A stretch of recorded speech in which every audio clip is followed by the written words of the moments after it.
जय हिंद साथियों, मैं अंकित कुमार यादव आप सभी का स्वागत करता हूं सृष्टि ज्ञान केंद्र में, जहां हम पढ़ रहे हैं कक्षा 11वीं की पॉलिटिकल साइंस और जिसमें चल रहा अध्याय 7 जिसका नाम है संघवाद। भारत और संघवाद, इसका संबंध बहुत अटूट है। भारत एक ऐसा देश है जो विविधताओं से भरा पड़ा है। यहाँ सिर्फ एक प्रकार की विविधता नहीं, हर प्रकार की विविधता है। आप भाषा की विविधता देखेंगे, आप भौगोलिक विविधता देखेंगे, आप सांस्कृतिक विविधता देखेंगे, आप हर प्रकार की विविधता देख पाएंगे। भारत में ऋतुओं की विविधता है, सब प्रकार की विविधता इस देश में आपको देखने को मिल जाती। जलवायु विविधता भी है, हर प्रकार की विविधता इस देश में मौजूद है।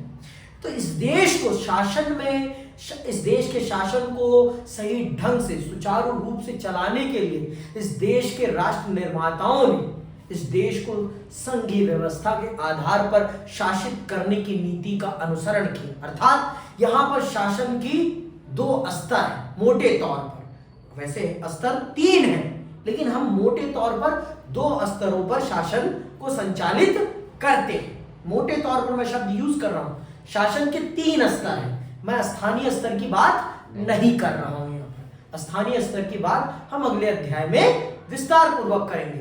यहां पर मैं मोटे स्तर पर 2 शासन तंत्रों की बात कर रहा हूं। एक है आपका केंद्र स्तर, एक है आपका राज्य स्तर। ठीक है, केंद्र हो गया आपका और राज्य हो गया। ठीक है, तो ये 2 स्तर हैं जो शासन को संचालित करते हैं। केंद्र जो पूरे देश को देखता है, जो पूरे देश पर शासन करता है, और राज्य जो अपने अपने राज्यों का शासन संचालित करते हैं। जैसे आपको उदाहरण के तौर पर मैं बताता हूं, उत्तर प्रदेश सरकार। ठीक है, उत्तर प्रदेश सरकार जिम्मेदार किस प्रदेश के लिए है? सिर्फ उत्तर प्रदेश के लिए। बिहार सरकार, बिहार सरकार किसके लिए जिम्मेदार है? बिहार के लिए। ठीक है, ये इसके मामले में नहीं बोल सकती और ये इसके मामले में नहीं बोल सकती, लेकिन भारत सरकार जो है, भारत सरकार वो दोनों के मामले में बोल सकती है। ठीक है, तो ये क्या है? ये शासन के 2 स्तर है। भारत में स्तर 3 है, लेकिन यहां पर मोटे तौर पर हम 2 स्तरों की बात कर रहे हैं। एक है केंद्र स्तर और एक है राज्य स्तर, और इसी को संघवाद कहा गया है। मतलब सत्ता का विभाजन, सत्ता का विभाजन, सत्ता को बांटना। यहां सत्ता बटी हुई है ना, सत्ता को 2 हिस्सों में बांटा गया है। ठीक है, सत्ता को 2 खेमों में बांट दिया गया है। अगर सत्ता सिर्फ एक के पास होती तो इसे क्या कहते हैं? केंद्रीयकरण कहते हैं। क्या कहते हैं? केंद्रीयकरण। ठीक है, तो भारत की सत्ता को 2 हिस्सों में बांटा गया है, एक केंद्र सरकार के और एक राज्य सरकार के। तो आज हम चल रहे हैं इस अध्याय में जानने और समझने कि संघवाद क्या है। पहले तो हम इस चैप्टर में ये जानेंगे कि इस चैप्टर को पढ़ने के बाद हम किन किन प्रश्नों को जान पाएंगे और किन किन विषयों से वाकिफ होंगे। तो चलिए पहले समझ लेते हैं कि इस चैप्टर को पढ़ने से हमें क्या लाभ होने वाला है। तो सुनिएगा, इस अध्याय में भारत के राजनीतिक मानचित्र को देखिए। जो 1947 का ये मानचित्र है आपका, ये आपका 1947 का मानचित्र है और ये आपका वर्तमान समय का मानचित्र है। ठीक है, तो ये आपके इन दोनों मानचित्रों में आपको बहुत डिफरेंस दिखाई पड़ेगा। सीमा, राज्यों की सीमाओं का बहुत डिफरेंस दिखाई पड़ेगा, और ये डिफरेंस आप सबको देखना और समझना चाहिए। बहुत ही डिफरेंस है। जब हम 1947 के समय एक देश के तौर पर थे, तब हमारी भौगोलिक सीमाएं किस प्रकार की थी और आज हमारी भौगोलिक सीमाएं किस प्रकार की हैं, इसको आप देखें और समझें। आगे सुनिए, उनमें आपको काफी परिवर्तन दिखाई देगा। राज्यों की सीमाएं और नाम बदल गए हैं तथा राज्यों की संख्या में भी अंतर आ गया है। आजादी के समय अपने देश में अधिकांश प्रांत ऐसे थे जिन्हें अंग्रेजों ने महज प्रशासनिक सुविधा के लिए गठित किया था। फिर कुछ देसी रियासतों का स्वतंत्र भारत में विलय हो गया। इन देसी रियासतों को प्रांत से जोड़ दिया गया।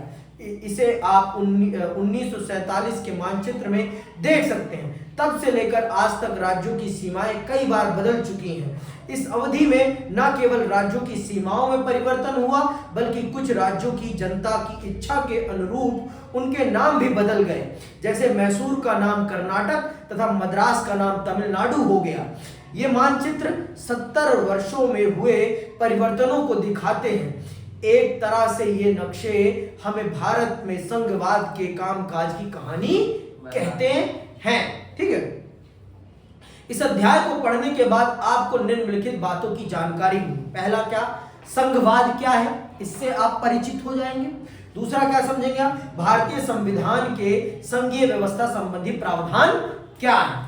भारतीय संविधान संघीय व्यवस्था के संबंध में क्या प्रावधान रखता है, इससे आप वाकिफ हो जाएंगे। केंद्र व राज्यों के संबंध से जुड़े मुद्दे, इनको भी आप समझेंगे। विशेष किस्म की बुनावट और ऐतिहासिक विशेषता वाले कुछ राज्यों के लिए निर्धारित विशिष्ट प्रावधान क्या है, इनको भी आप समझेंगे कि भारत के संविधान ने कुछ राज्यों को विशेष राज्य का दर्जा दिया है, तो उनके पास किस प्रकार के विशेष दर्जे हैं, किस प्रकार की उनके पास सहूलियतें हैं, इसको भी आप बखूबी समझ पाएंगे। तो ये सारी चीजें मैं आपको बहुत ही डिटेल वाइज इस चैप्टर में समझाऊंगा। तो चलिए सबसे पहले ये समझते हैं कि संघवाद क्या है, इसकी क्या विशेषता है, ये कैसे अलग है और चीजों से। भारत एक कैसा संघवादी राष्ट्र है, आइए सुनते हैं और समझते हैं। सोवियत संघ विश्व की एक महाशक्ति था। इसको मैं नेक्स्ट ईयर आपको पढ़ाऊंगा, तो आप जान पाएंगे कि सोवियत संघ क्या था। सोवियत संघ विश्व के सबसे बड़े संघवादी राष्ट्रों में से एक था, जो 15 अलग अलग देशों को मिलाकर एक संघ बना था। 15 अलग अलग देशों को बोल रहा हूं मैं, देशों को मिलाकर बना था, जिसे यूएसएसआर कहते थे, सोवियत संघ। ठीक है, आगे सुनो। था, पर 1989 के बाद वह अनेक स्वतंत्र देशों में बंट गया। इनमें से कुछ ने मिलकर स्वतंत्र राज्यों का राष्ट्रमंडल बना लिया। सोवियत संघ के विघटन के प्रमुख कारण वहां शक्तियों का जमाव और अत्यधिक केंद्रीकरण की प्रवृत्ति थी। तो सोवियत संघ के विघटन का वास्तविक कारण यही था कि उसने पूरी की पूरी ताकत को एक ही हाथ में सीमित कर लिया था। अगर आप एक संघवादी राष्ट्र हैं तो आपको अपनी ताकत को बांटना चाहिए। अगर आप 10 लोगों को अपने साथ रख रहे हैं तो सारी ताकत सिर्फ अपने पास मत रखिए, औरों को भी कुछ ताकत दीजिए, तभी वो आपके साथ जुड़े रहेंगे। अब एक बात बताओ मुझे, आप ही सब कुछ रख लेंगे तो क्या आपके घर में, अच्छा चलो एक फैमिली का उदाहरण लेते हैं, परिवार में हर व्यक्ति के पास अपनी कुछ ना कुछ रिस्पॉन्सिबिलिटी है ना, कुछ ना कुछ उसके ऊपर क्या है, दायित्व है, तभी तो परिवार आगे बढ़ रहा है। सबका सहयोग है वहां पर। परिवार क्या है, आपसी सहयोग है ना, तभी तो परिवार है ना। अगर आपसी सहयोग, आपसी एक दूसरे की इज्जत नहीं करेंगे, सब चीजों में एक ही व्यक्ति का डोमिनेंस रहेगा। अब एक बात बताओ मुझे, अगर आपको आपके भाई के पसंद का ही सब कुछ करना पड़ेगा तो आप अपने भाई के साथ रहना पसंद करोगे? कदापि नहीं रहना पसंद करोगे, क्योंकि आपकी भी तो अपनी क्या है, अपनी भी इच्छाएं है ना। आप चाहते हो कि आपका जीवन आपके अनुसार चले, तो यही चीज है। संघवाद में इस भावना की कद्र होती है, लेकिन केंद्रीयकरण में ऐसा कुछ नहीं होता। जो एक निर्धारित करता है वो ही सब पर लागू होता है। तो अब मुझे बताओ, अगर यूपी के अनुसार अगर तमिलनाडु को चलाया जाए तो क्या उचित होगा? हाँ, जो यूपी के लोग सोचते हैं क्या तमिलनाडु के लोग भी वही सोचते हैं? उचित होगा?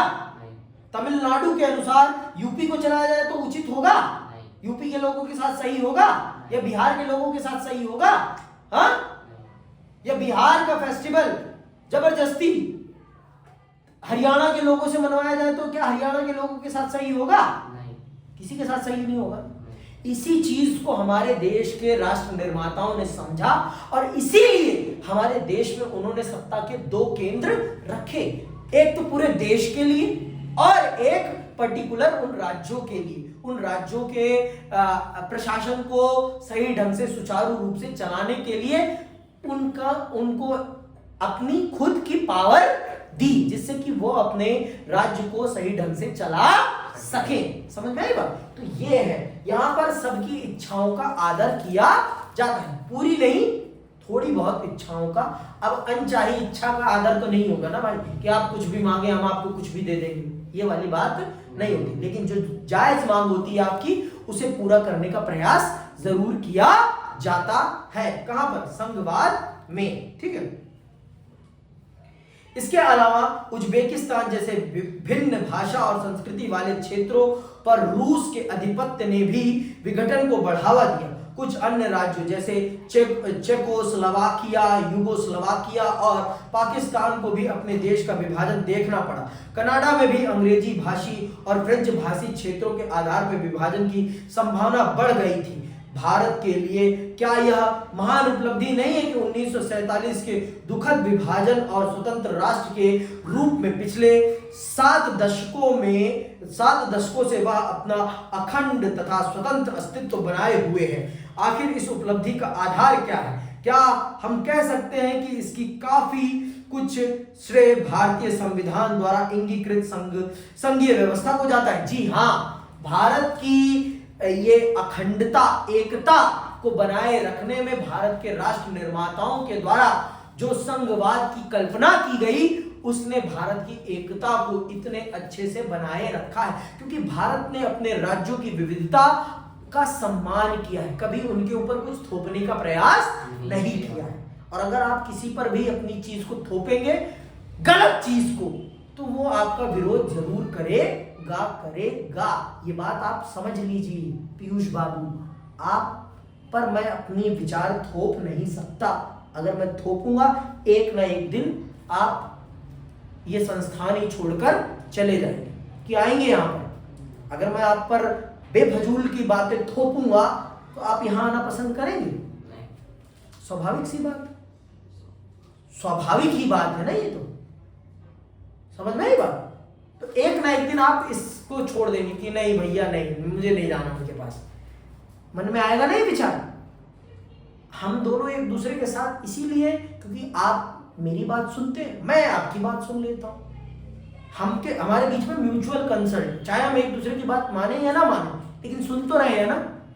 जैसे मैं कहता हूं रोज लिखो लिखो, लेकिन आप नहीं लिखते। ऐसा तो नहीं है कि मैं आपको भगा दे रहा हूं, फिर भी मैं कोशिश कर रहा हूं आपको पढ़ाने की। समझ रहे हो आप बात को? तो यही चीज है। तो भारत सरकार ने और भारत के राष्ट्र निर्माताओं ने इस बात को समझा कि लोगों की बात को सुनना बहुत जरूरी है। आगे सुनो।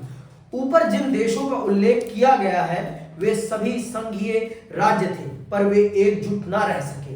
इससे लगता है कि संघीय संविधान अपनाने के साथ साथ संघीय व्यवस्था की प्रकृति और व्यवहार भी बहुत महत्वपूर्ण है। सिर्फ संविधान संघीय बना लेने से कोई संघवादी राष्ट्र नहीं बन जाता।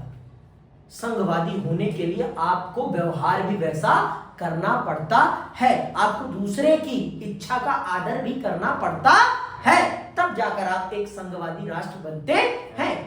सिर्फ बख्तही करने से कोई संघवादी राष्ट्र नहीं बन जाता। समझ में आई बात? संघवादी राष्ट्र की कुछ क्राइटेरिया होते हैं और उन क्राइटेरिया को फुलफिल करना बहुत जरूरी होता है, तभी आप एक संघवादी राष्ट्र बन पाते हैं। और अगर आप उस क्राइटेरिया को फुलफिल नहीं कर रहे हैं, तो आप संघवादी राष्ट्र कदापि नहीं बन सकते हैं। समझ में आई बात कि नहीं आई? अभी पक्का भाई? सच में? चलो आगे सुनो। भारतीय भूभाग एक महाद्वीप की तरह विशाल और अनेक विविधताओं से भरा है। मैंने पहले बता दिया, भारतीय भूभाग विविधताओं से भरा पड़ा है। यहाँ भाषा की विविधता है, यहाँ भौगोलिक विविधता है, यहाँ सांस्कृतिक विविधता, यहाँ धार्मिक विविधता है, यहाँ जातीय विविधता, यहाँ मौसमीय विविधता है, यहाँ वनस्पतीय विविधता, हर प्रकार की विविधता है भारत में। ऐसा कुछ नहीं है जिसमें विविधता ना हो भारत में। हर कोस पर पानी बदल जाता है, हर कोस पर भाषा बदल जाती है भारत। यही दिल्ली में ही आप अगर यहां से पहाड़गंज जाओगे तो आपको भाषा में अंतर दिखाई पड़ जाएगा। दिखता है कि नहीं दिखता? ऐ हो जाता है वहां, है ना, कचरापन आ जाता है वहां पे। आगे सुनो, यहाँ 20 प्रमुख और सैकड़ों अन्य छोटी भाषाएं हैं। यहाँ अनेकों धर्मों के मानने वाले लोग निवास करते हैं। देश के विभिन्न भागों में करोड़ों आदिवासी निवास करते हैं। इन विविधताओं के बावजूद हम एक साझी जमीन पर रहते हैं और हमारा एक साझा इतिहास है, खासकर उन दिनों का जब हम आजादी की लड़ाई लड़ रहे थे। समझ में आई बात? खास की उस समय का, और इस गुलामी ने ही हमें एकजुट बनाया है। अंग्रेजों की गुलामी ने ही पूरे भारत को एकजुट बनाया है, एक भारत में राष्ट्रवाद की भावना को पनपाया है। नहीं तो उससे पहले तो हम रियासतों में बटे पड़े थे, रियासत, ये रियासत, वो रियासत, वो रियासत, वो रियासत, तब हम रियासतों में बटे पड़े थे। समझ में आई बात? तब हमारे देश पर राजाओं का शासन था, नवाबों का शासन था, ठीक है, महाराजाओं का शासन था, ठीक है। हमारे बीच दूसरी कई समानताएं हैं। इसी कारण हमारे राष्ट्र नेताओं ने भारत को विविधता में एकता के रूप में परिभाषित किया है। कभी कभार इसे विविधताओं के साथ एकता की संज्ञा भी दी जाती है। संघवाद में कोई ऐसी निश्चित और कठोर सिद्धांत नहीं होते जो प्रत्येक ऐतिहासिक परिस्थितियों में समान रूप से लागू हो। शासन के सिद्धांत के रूप में संघवाद विभिन्न परिस्थितियों में भिन्न भिन्न स्वरूप ग्रहण करता है। संघीय राज्य की शुरुआत अमेरिका से हुई, लेकिन वह जर्मनी और भारतीय संघवाद से भिन्न है। फिर भी संघवाद की कुछ मूल अवधारणाएं और विचार अवश्य हैं। देखो, हर संघवादी देश में कुछ ना कुछ कॉमन होता है। संघवाद की शुरुआत अमेरिका से हुई, फिर जर्मनी में, फिर भारत में, लेकिन इन तीनों देशों के संघवाद में कुछ बातें कॉमन हैं। और वो कॉमन बातें क्या हैं? क्या है संघवाद की विशेषता? आइए जानते हैं। तो क्या है संघवाद की सबसे बड़ी विशेषता? सुनना, निश्चित रूप से संघवाद एक संस्थागत प्रणाली है जो दो प्रकार की राजनीतिक व्यवस्था को समाहित करती है। तो यहां पर भी आप देख रहे हैं ना, दो राजनीतिक व्यवस्थाएं, एक पूरे देश को संचालित करेगी और एक पर्टिकुलर अपने अपने राज्य को संचालित करेगी, ठीक है। इसमें एक प्रांतीय स्तर की होती है और दूसरी केंद्रीय स्तर की। प्रत्येक सरकार अपने क्षेत्र में स्वायत्त होती है, आजाद होती है। मतलब कुछ संघीय देशों में दोहरी नागरिकता की व्यवस्था होती है, पर भारत में एकहरी नागरिकता है। भारत में एक ही नागरिकता है। समझ में आई बात? भारत में दोहरी नागरिकता नहीं, लेकिन अमेरिका में दोहरी नागरिकता का प्रावधान है। इस प्रकार लोगों की दोहरी पहचान और निष्ठाएं होती हैं। वे अपने क्षेत्र के भी होते हैं और राष्ट्र के भी। जैसे हम में से कोई गुजराती या झारखंडी होने के साथ साथ भारतीय भी होता है। प्रत्येक स्तर की राजनीतिक व्यवस्था की कुछ विशिष्ट शक्तियां और उत्तरदायित्व तो होते हैं तथा वहां एक अलग सरकार भी होती है, ठीक है। तो भारत में भी यही चीज है। भारत के लोग भी बिहारी, पंजाबी, गढ़वाली, मद्रासी, यूपी वाले, मध्य प्रदेशी, उत्तराखंडी, है ना, सब हैं, पर एट द एंड क्या है? भारतीय है। एट द एंड क्या है? भारतीय। कहीं जाएंगे तो किसके नाम से जाने जाएंगे? भारतीय के नाम से, ठीक है। दोहरी शासन की विस्तृत रूपरेखा अमूमन एक लिखित संविधान में मौजूद होती है। ये जो हमारी दोहरी शासन व्यवस्था है, इसके बारे में हमारे संविधान में बहुत विस्तार पूर्वक लिखा गया है कि कौन क्या काम करेगा। सब कुछ हमारे संविधान ने बहुत स्पष्ट तरीके से हमें बता दिया है। बहुत ही स्पष्ट, क्रिस्टल क्लियर तरीके से बता दिया है कि केंद्र सरकार कौन से काम करेगी, राज्य सरकार कौन से काम करेगी, और ये दोनों किन कामों पर कॉमन तरीके से काम कर सकती है। लेकिन एट द एंड मानी किसकी जाएगी? केंद्र सरकार की, ठीक है। अगर क्लैश होता है, यह संविधान सर्वोच्च होता है और दोनों सरकारों की शक्तियों का स्रोत भी। राष्ट्रीय महत्व के विषय जैसे प्रतिरक्षा और मुद्रा का उत्तरदायित्व संघीय या केंद्रीय सरकार का होता है। क्षेत्रीय या स्थानीय महत्व के विषयों पर प्रांतीय राज्य सरकारें जवाबदेह होती है। जैसे इंटरनेशनल रिलेशन, राष्ट्रीय सुरक्षा, पैसे से संबंधित मुद्दे किसके पास होते हैं? सारे के सारे केंद्र सरकार के पास होते हैं। लेकिन स्थानीय मुद्दे, क्षेत्रीय मुद्दे किसके पास होते हैं? राज्य सरकारों के पास होते हैं। और ये हमारे संविधानों में, जो भी संघीय देश होगा उसके संविधान में बहुत ही विस्तार पूर्वक लिखा हुआ होता है इन विषयों के बारे में। केंद्र और राज्यों के मध्य किसी टकराव को रोकने के लिए एक स्वतंत्र न्यायपालिका की व्यवस्था होती है जो संघर्षों का समाधान करती है। न्यायपालिका को केंद्रीय सरकार और राज्य सरकारों के बीच शक्ति के बंटवारे के संबंध में उठने वाले कानूनी विवादों को हल करने का अधिकार होता है। और हमारे देश में यह अधिकार किसके पास है? सर्वोच्च न्यायालय के पास। अभी ही पढ़ा है, तुम बोल तक नहीं पा रहे हो, ठीक है। तो सर्वोच्च न्यायालय के पास यह अधिकार है कि वो स्वतंत्र है और इन दोनों के होने वाले संघर्षों को निपटाने के लिए बैठी हुई है। इन दोनों के बीच में अगर कोई भी डिस्प्यूट होता है तो दोनों किसके पास जाती हैं? सर्वोच्च न्यायालय के पास, और सर्वोच्च न्यायालय इनके बीच के डिस्प्यूट को मिटाने का काम करता है। आगे सुनो। संघवाद के वास्तविक कामकाज का निर्धारण राजनीति, संस्कृति, विचारधारा और इतिहास की वास्तविकताओं से होता है। आपसी विश्वास, सहयोग, सम्मान और संयम की संस्कृति हो तो संघवाद का कामकाज आसानी से चलता है। राजनीतिक दलों के व्यवहार से भी यह तय होता है कि संविधान किस रास्ते चलेगा। यदि कोई एक इकाई, प्रांत, भाषाई समुदाय या विचारधारा पूरे संघ पर हावी हो जाए तो दबदबा कायम करने वाली ताकत के साथ जो इकाई या लोग नहीं है उनमें विरोध पनपता है। ऐसी स्थिति में नाराज इकाइयां अपने अलग होने की मांग उठा सकती हैं। नौबत गृह युद्ध तक की आ सकती है। बहुत से देशों को इस अनुभव से गुजरना पड़ता है। तो ये बात ध्यान दीजिए कि अगर आप किसी पर अपनी विचारधारा, अपनी संस्कृति थोपने की कोशिश करेंगे तो जिसके ऊपर आप ये थोप रहे हैं ना, वो आपके खिलाफ खड़े हो सकते हैं। तो इसीलिए भारत ने संघवाद को सिर्फ संविधान में लिखा भर नहीं है, उसे अमली जामा भी पहनाया है। उसे वास्तविक तौर पर स्थापित करने का काम भी किया है। समझ में आई मेरी बात कि नहीं आई अभी भी? तो भारत ने संघवाद को सिर्फ अपने संविधान में लिखा भर नहीं है, भारत ने संघवाद को अपनी वास्तविकता में स्थापित भी किया है। इसीलिए भारत आज 7 दशकों से निरंतर आगे बढ़ता चला जा रहा है।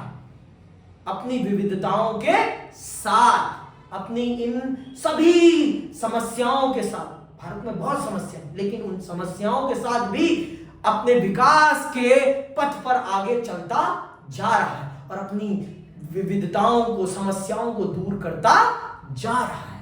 ये सिर्फ इसीलिए संभव हो पाया है क्योंकि हम विविधता का सम्मान करते हैं। हम किसी पर भी ना अपनी भाषा थोपते हैं, ना किसी पर अपनी संस्कृति थोपते हैं। हम तमिलनाडु के लोगों पर हिंदी थोपने की कोशिश नहीं करते, ना हम तमिलनाडु पर बिहार का कल्चर या यूपी का कल्चर थोपने की कोशिश करते, किसी पर भी कोई कल्चर थोपने की कोशिश नहीं करते। हम सबकी संस्कृति, सबके भाषा, सबका सम्मान करते हैं और सबको आजादी देते हैं। समझ में आई बात? तो इसीलिए भारत आज बहुत अच्छे से आगे बढ़ रहा है। अब अगली क्लास में हम समझेंगे भारतीय संविधान में संघवाद की क्या प्रावधान है और भारत का संविधान क्या कहता है संघवाद पर। आज की क्लास का समापन यहीं करते हैं और मैं आपसे विदा लेता हूं। जय हिंद, जय भारत।